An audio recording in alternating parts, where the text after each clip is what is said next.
జగన్మోహన్ రెడ్డి గారిని తిట్టడానికి మాత్రం ఆమెను పంపిస్తూ ఉంటారు. నిన్న చూశాను నేను, మానవత్వం లేదు అది ఇది అని మాట్లాడుతుంది. అసలు మీ మార్ఫింగ్లకి, మీ అబద్ధాలకి, మీరు చేసే ఎప్పటికప్పుడు మీ కుట్ర రాజకీయాలకి ఇదేనా అసలు పరిపాలన అంటే?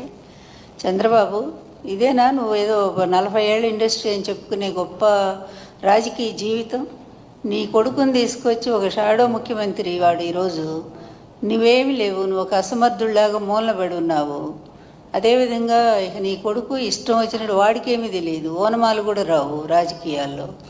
అందువల్ల తనకు తెలిసింది ఏంటంటే, నేను భయపెట్టేస్తే, అది కూడా భయం ఈయన పెట్టడం కాదు, ఆ పోలీసుల అధికారం అండగా చూసుకొని పోలీసుల చేతిలో పెట్టుకొని ఇష్టం వచ్చినట్టుగా ప్రతిపక్ష నేతలు ఎవరు మాట్లాడి మీ పరిపాలన బాగాలేదంటే తీసుకుపోవటం. అదేవిధంగా ముఖ్యంగా ఈ రాష్ట్రంలో ఈ 1 ఇయర్లో ఆడపిల్లల మీద జరుగుతున్నటువంటి అత్యాచారాలు ఇంతవరకు స్వాతంత్రం వచ్చాక రాజకీయ చరిత్రలో, అంతకుముందు ఎక్కడో నిజాం టైంలో రజాకారుల ఉద్యమాల్లో మహిళల మీద అత్యాచారాలు దారుణంగా జరిగాయి అనేది మనం విన్నాము. బ్రిటిష్ హయాంలో